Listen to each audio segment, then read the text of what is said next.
আসসালামু আলাইকুম রহমতুল্লাহ বারাকাতু। আশা করি সকলেই ভালো আছেন। আসলে আমাদের কিশোরগঞ্জবাসীর জন্য অত্যন্ত মর্মান্তিক একটি ঘটনা আজকে ইতিমধ্যে হয়তো বাংলাদেশের কিশোরগঞ্জবাসী সহ বিভিন্ন সারা দেশে এই তথ্যটি বিভিন্ন সোশ্যাল মিডিয়া এবং অনলাইন প্ল্যাটফর্মের মাধ্যমে খবরের মাধ্যমে ছড়িয়ে গিয়েছে। আপনারা হয়তো জানতে পারছেন যে আমাদের কিশোরগঞ্জ সদরে একটি সুনামধন্য মেডিকেল কলেজ হসপিটাল, সেটা হচ্ছে সৈয়দ নজরুল ইসলাম মেডিকেল হসপিটাল। আসলে সেই হসপিটালে দুজন মোটামুটি সুস্থ সবল মানুষ, দুজন পুরুষ সেই হসপিটালে ট্রিটমেন্টের জন্য গিয়েছিল, কিন্তু অনভিজ্ঞ নার্স এবং কি মানে রোগীর রোগ আইডেন্টিফাই না করে ভুল চিকিৎসা করে ভুল ইঞ্জেকশন দিয়ে দুই রোগীকে সাথে সাথে যখন ইঞ্জেকশন পুশ করা হয় তাদের শরীরে, তখন হসপিটালের বেডে প্রায় আধা ঘন্টা 10 মিনিট পরেই মৃত্যুবরণ করেছে দুজন প্রাপ্তবয়স্ক পুরুষ মানুষ। আসলে এটা অত্যন্ত দুঃখজনক। আমাদের কিশোরগঞ্জবাসী এবং তথা বাংলাদেশের চিকিৎসা সেবায় কতটা লো পরিমাণ গেছে এটা আপনারা হয়তো আন্দাজ করতে পারছেন।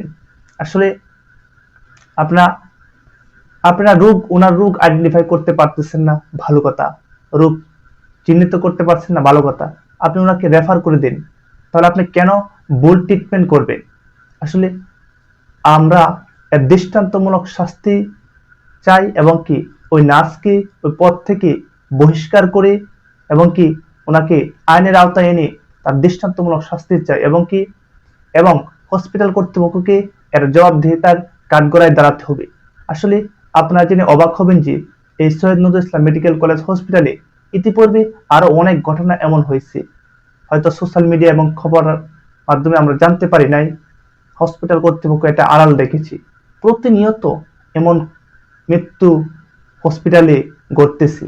আসলে তাদেরকে ফার্স্ট জবাবদিহি করতে হবে, এরকম অনভিজ্ঞ নার্স কি কারণে নিয়োগ দেওয়া হয়েছে, কি কারণে তারা এই সেবা দিতে পারে না, তাহলে ওই পদে এখনো কেন আছে এবং কন্টিনিউ ট্রিটমেন্ট চালিয়ে যাচ্ছে, কারণটা কি? ইনশাল্লাহ এর দৃষ্টান্তমূলক শাস্তি আমরা দাবি জানাচ্ছি। প্রশাসন যারা আছে এবং কর্তৃপক্ষ যারা আছে, এটার বিরুদ্ধে গিয়ে এটা একটা দৃষ্টান্তমূলক উচিত শিক্ষা দেওয়া প্রয়োজন। না হয় আমরা আসলে বাংলাদেশের মানুষ সেবা নিয়ে অত্যন্ত দুঃখজনক এবং আতঙ্কের মধ্যে আছি। যখন কোনো রোগী সৈয়দ নজরুল ইসলাম মেডিকেল হসপিটালে চিকিৎসার জন্য যায় বা যাওয়ার চিন্তা করে, তখনই তার ভিতরে একটা ভয় আতঙ্ক কাজ করে যে এইখানের সেবা এমন, এইখানের সেবা এমন।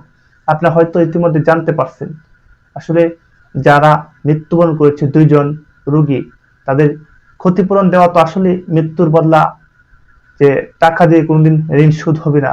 তারপরেও ওনার পরিবারের যে সুখ বইতে পারে এবং কি সরকারের পক্ষ থেকে যাতে তাদেরকে অর্থের সহযোগিতা করা হয়, সে দাবি আমরা জানাচ্ছি।